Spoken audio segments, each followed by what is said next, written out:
নমস্কার, শুভ নববর্ষ, পয়লা বৈশাখের সকলকে আমার ভালোবাসা এবং অভ্যর্থনা। নতুন বছর সকলের খুব ভালো কাটুক, আনন্দে কাটুক।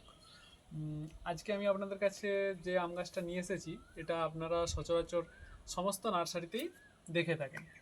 তো এটা আপনাদের কাছে 12 মাসি জাত বলে বিক্রি হয়, যেটা আমরা নিয়েছিলাম থাই অল টাইম নামে। তো এই গাছটা আজকে নিয়ে এসেছি কারণ এই গাছটা খুব যে ভালো আমের যে কোয়ালিটি খুব ভালো তা বলবো না, কিন্তু আপনারা যখন প্রথম ছাদ বাগান করবেন সেক্ষেত্রে এই গাছটা কিন্তু আপনাদের ছাদ করার যে আগ্রহ সেটা বাড়াতে কিন্তু সাহায্য করবে। তার কারণটা কি না, এই গাছটাতে আপনারা সব দিন মুকুল পাবেন, আম পাবেন, যেটাতে কি হবে না, আপনাদের মনের উৎসাহটা অনেক বেড়ে যাবে গাছের প্রতি।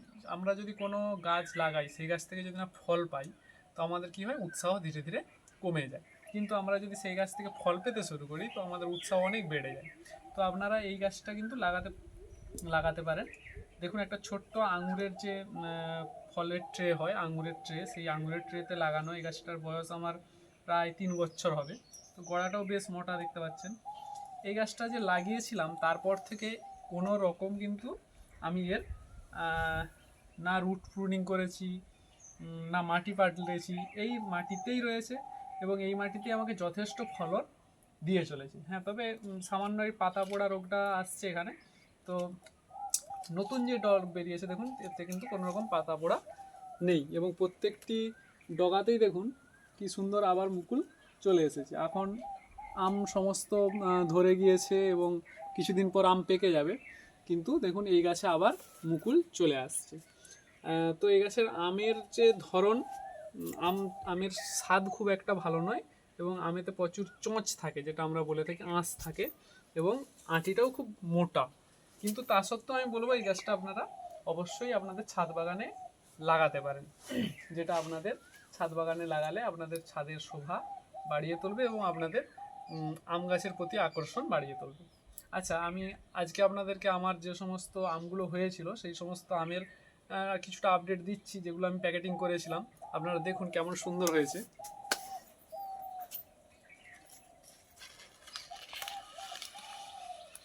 এই দেখুন, এটা ব্যানানা ম্যাঙ্গো, সাইজটা দেখতে পাচ্ছেন। তো প্যাকেটিংয়ের এটাই একটা সুবিধা যে আপনারা নির্বিষ এবং সুন্দর শেপ এবং সুন্দর রং পাবেন আম থেকে। প্রথমত প্যাকেট করার জন্য এই আমটাতে কোনো রকম বিষের প্রয়োগ করলেও, আমি গাছে বিষ প্রয়োগ করলেও এই আমের মধ্যে বিষ প্রয়োগ হবে না, ফলে আপনারা নির্বিষযুক্ত ফল কিন্তু খেতে পারেন ছাদ বাগানে। এছাড়াও আমি আমার অন্য গাছগুলো দেখাচ্ছি। দেখুন, এটা একটা এলাহাবাদি পেয়ারার গাছ, যেটাতে পেয়ারা এসেছে।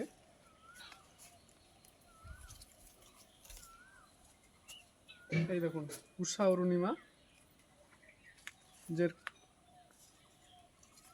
কালার দেখুন কি সুন্দর কালার আসছে, সাইজও খুব ভালো হয়েছে। এই পাশে দেখুন কি সুন্দর রং, সাইজ। এছাড়া আমি আপনাদেরকে বলেছিলাম যে আম গাছের ডগা, এই গাছটা হচ্ছে ইয়েলো পালমারের গাছ, যেটার আমি ফল ফেলে দিয়েছিলাম এবং ডগ কেটেছিলাম। দেখুন, বলেছিলাম আমের পাতার গোড়া থেকে ডাল বের হবে, এবং দেখুন ডাল কি সুন্দর বের হয়েছে। আগের গাছের যেটা কেটেছিলাম দেখুন, এতে কি সুন্দর তিনটে এবং তারপরেও পর্ব বের হয়েছে। এই দেখুন, এখান থেকেও সুন্দর পর্ব বের হয়েছে, সুন্দর গ্রোথ নিয়েছে। এইটাতে দেখুন, এটা আপনার ছিল সেন্সেশনেরও দেখুন কি সুন্দর টক বের হয়েছে তিনটে। তো আপনারা এই সময় আম গাছের কাটিং করতে পারেন, ডাল ছাঁটাই করতে পারেন, যদি আম গাছে ফল না থাকে। ফল যে সমস্ত ডালে ফল থাকবে সেই সমস্ত ডাল বাদে আপনারা যে সমস্ত ডালের মুকুল ঝরে গিয়েছে সেই সমস্ত ডালগুলো আপনারা কেটে সেটে গাছকে আপনাদের মতো করে সাইজ করতে পারেন। ধন্যবাদ, ভালো থাকবেন সবাই, নতুন বছর ভালোভাবে কাটাবেন।